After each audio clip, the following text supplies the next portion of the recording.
joie, quel plaisir de nous retrouver ce mardi 21 septembre autour de la parole de Dieu. Nous sommes en train de continuer avec la série « Connaître le Dieu de la récompense ». Et aujourd'hui, je vais continuer avec l'enseignement que j'ai commencé. Il y a de cela une semaine exactement, le mardi 14, j'avais parlé de la récompense des Ruth. Et si vous remarquez, le vendredi passé, je n'ai pas donné la suite, mais aujourd'hui, je peux vous donner la suite. C'est un enseignement capital pour comprendre un tout petit peu le thème dans lequel nous sommes actuellement. Je vous prie maintenant de prier avec moi. Nous voulons te bénir, notre Père et notre Dieu. Nous voulons te recommander cette classe. Nous voulons te recommander le début de la semaine.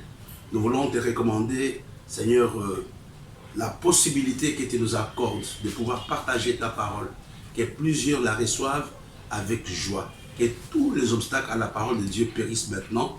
Dans ton nom, nous avons ainsi prié. Amen. Amen. Donc, je disais que je vais parler de la suite de la récompense de Ruth. On va prendre un texte dans le livre de Ruth, chapitre 2. On lira à partir du verset 8 jusqu'au verset 12. Boaz dit à Ruth, écoute ma fille, ne va pas glaner dans un autre champ, ne t'éloigne pas d'ici et reste avec mes servantes. Regarde où l'on moissonne dans les champs et va après elles. J'ai défendu à mes serviteurs de te toucher, et quand tu auras soif, tu iras au vase et tu boiras de ce que les serviteurs auront puisé. Alors, elle tomba sur sa face et se prosterna contre terre. Elle dit, comment ai-je trouvé à tes yeux pour que tu t'intéresses à moi qui suis une étrangère? Boaz lui répondit, on m'a rapporté tout ce que tu as fait pour ta belle-mère depuis la mort de ton mari, et comment tu as quitté ton père et ta mère et le pays de ta naissance pour aller vers un peuple que tu ne connaissais point auparavant. Le verset 12, que l'Éternel te rende ce que tu as fait et que ta récompense soit entière de la part de l'Éternel, le Dieu d'Israël, sous les ailes duquel tu es venu te réfugier. Donc nous connaissons très bien l'histoire de Ruth, nous en avons parlé plusieurs fois. Ruth qui était une étrangère, Ruth qui va perdre son mari et Ruth qui va suivre Naomi, une femme qui n'avait plus d'espoir d'avoir un enfant. Aujourd'hui je veux parler de la récompense de Ruth parce qu'il y a des éléments importants qui peuvent nous aider à comprendre le thème dans lequel nous sommes en train de travailler. Il y a des préalables que nous devons connaître. Donc la première chose que j'aimerais que nous puissions comprendre, nous voyons comment Ruth se décide de suivre Naomi. Ruth a une nouvelle alliance. Ruth se met sous l'alliance du Dieu d'Israël. Le fait que Ruth a accepté de quitter son pays, de quitter ses dieux et suivre Naomi a un terme beaucoup plus technique que j'aimerais vous donner ce matin. La première chose qui va aider Ruth à être bénie, à recevoir la récompense, c'était le renoncement. Ruth, il y a eu la détermination de Ruth et il y a eu le renoncement. Là, c'est la première chose que j'aimerais que tu retiennes pendant cette classe. La détermination et le renoncement de Ruth l'avaient aidé à être récompensé. Pourquoi je parle de renoncement? Nous connaissons le renoncement. Il y a des choses auxquelles Ruth renonce. J'ouvre une parenthèse. Tu ne peux pas être récompensé si tu n'es pas prêt à renoncer à quelque chose. La première chose que Ruth renonce, à laquelle Ruth renonce, au mariage. Ruth était une veuve. Il n'y a que quelqu'un de la famille de Naomi qui devrait l'épouser. Et Naomi lui dit que je n'ai plus de parents. Ça signifie que Ruth avait accepté de dire au revoir au mariage. Et non seulement Ruth avait renoncé au mariage, Ruth renonce même aux enfants. N'étant pas mariée, elle ne pouvait pas avoir les enfants. La troisième chose à laquelle Ruth renonce, c'est sa nationalité. Elle était moabite. Elle renonce à sa nationalité. La quatrième chose à laquelle Ruth renonce, elle renonce à son bien-être. Tout ce que Ruth avait fait, ou tout ce que Ruth faisait, était pour le bien-être de Naomi.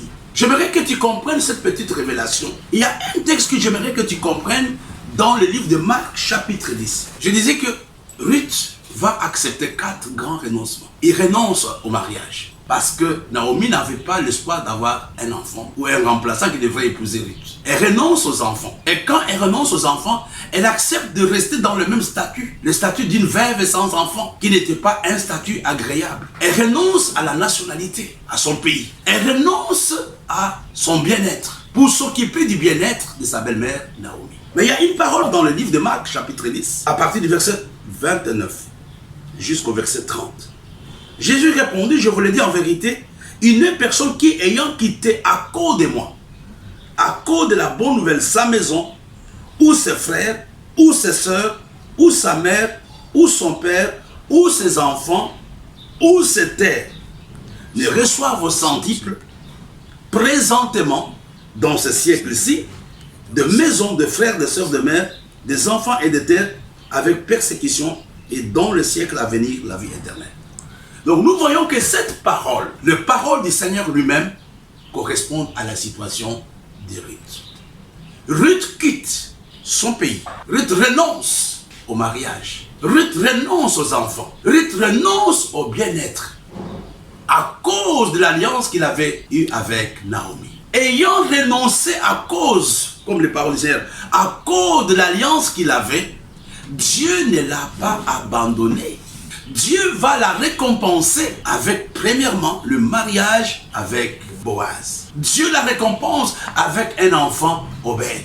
Dieu la récompense en ayant une nouvelle famille. Ce sont des choses qu'elle avait quittées. Et ce sont les mêmes choses qu'elle récupère. Et j'aimerais dire à quelqu'un, tu penses qu'aujourd'hui, il y a des choses que tu dois renoncer. Peut-être ton confort à cause de l'évangile. Tu renonces peut-être à l'argent à cause de l'évangile. Dieu ne peut pas t'abandonner. Dieu n'est débiteur de personne. On parle d'un athlète, ça c'est un témoignage que j'aimerais vous donner. C'était lors des Jeux Olympiques, je ne sais pas de quelle année. Cet athlète devrait courir dimanche. C'était, je crois, les 100 mètres. Et l'athlète avait refusé de courir. Les organisateurs lui avaient demandé, mais pourquoi tu refuses? Que non, je refuse parce que je sers Dieu et dimanche, je vais aller au service. Mais le lendemain, il y avait une autre course qui était plus longue, il n'avait jamais fait cela.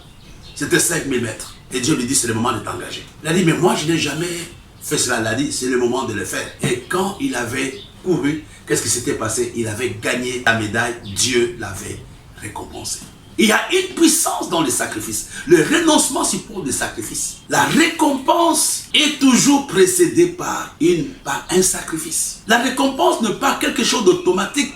La récompense n'est pas un hasard. Il y a un prix que tu dois payer pour que la récompense soit une réalité. Cette femme, ce n'était pas facile. Elle a sacrifié pratiquement sa jeunesse. Elle a sacrifié son avenir pour aller suivre une femme qui n'avait pratiquement pas d'avenir. Mais gloire soit rendue à Dieu.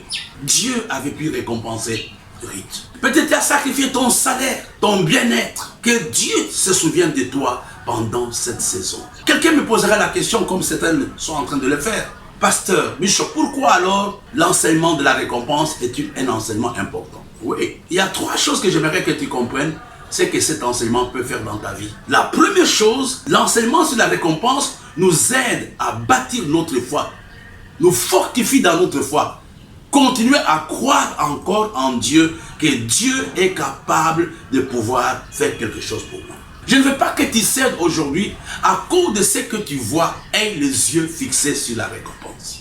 La deuxième chose, l'enseignement sur la récompense me pousse à être sérieux avec Dieu, me pousse à m'engager parce que la récompense est le produit de ce que je fais. Me pousse à m'attacher davantage à Dieu. Me pousse à croire qu'il y a quelque chose. L'enseignement sur la récompense m'aide à avoir les yeux focalisés sur ce que Dieu peut faire et non sur les obstacles tout autour de moi.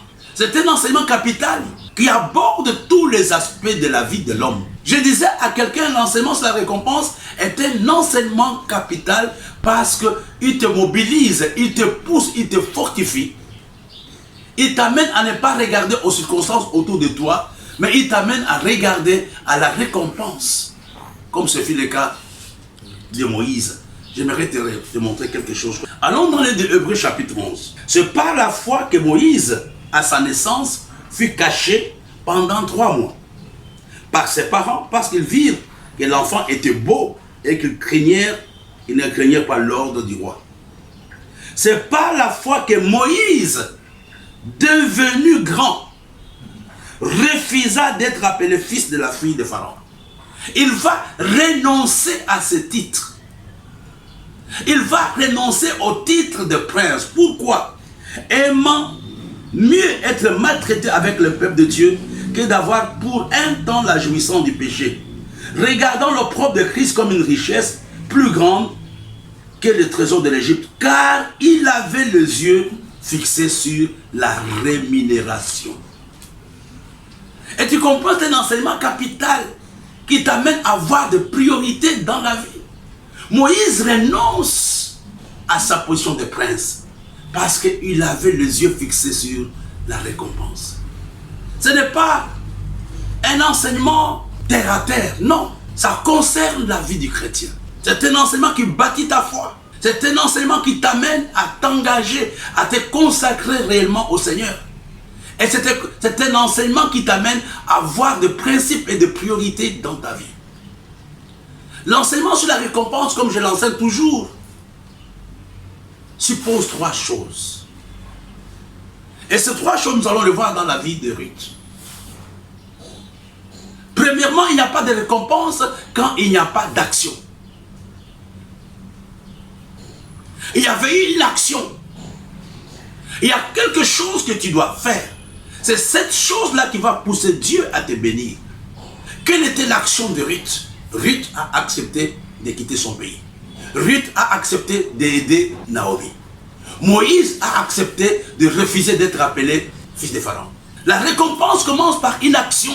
Quelle est l'action que tu peux poser aujourd'hui pour que Dieu te récompense? Ruth avait posé une action. Boaz avait posé une action. Quelle était l'action de Boaz? Boaz avait permis. Boaz a été libéral vis-à-vis. Boaz a été généreux vis-à-vis de Ruth. Et sans savoir qu'il préparait son propre mariage.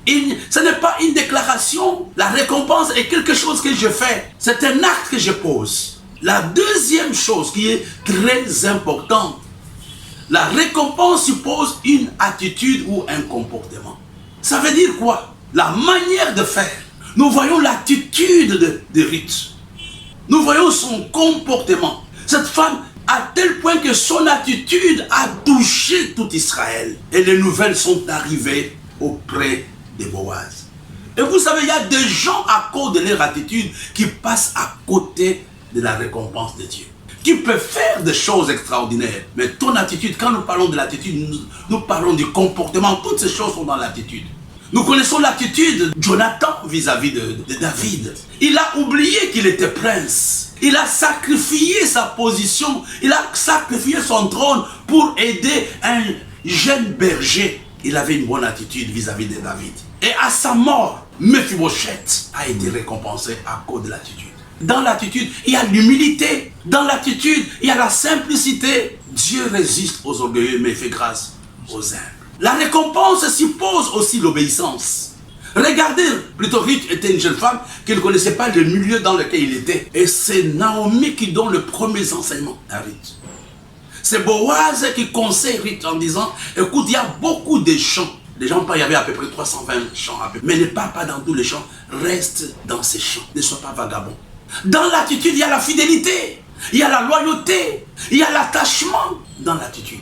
Ruth a suivi ses conseils. Il a dit, je ne vais pas aller à gauche, à droite. Et c'est dans les champs de Boaz. À cause de conseils que Boaz lui avait donnés. À cause des conseils que sa belle-mère Naomi lui avait donnés. Ruth a été récompensée. 3 choses influencent la récompense d'un homme. La première chose, c'est l'action. La deuxième, l'attitude. La troisième, l'obéissance. L'attitude de la Sunamite avait poussé Élisée à récompenser cette femme. Vous savez, c'est une chose de faire, mais c'est une autre chose d'avoir une bonne attitude. Par l'attitude, tu peux être qualifié. Par l'attitude, tu peux être disqualifié. Je connais l'histoire d'un de mes fils. Je ne sais pas s'il aura l'occasion de suivre ce témoignage. Il partait pour la première fois aux États-Unis. C'était un jeune célibataire. Toutes les filles de l'église l'ont accompagné à l'aéroport. Et chacune se positionnait comme étant la nouvelle fiancée du jeune homme qui allait faire ses bonnes études aux États-Unis.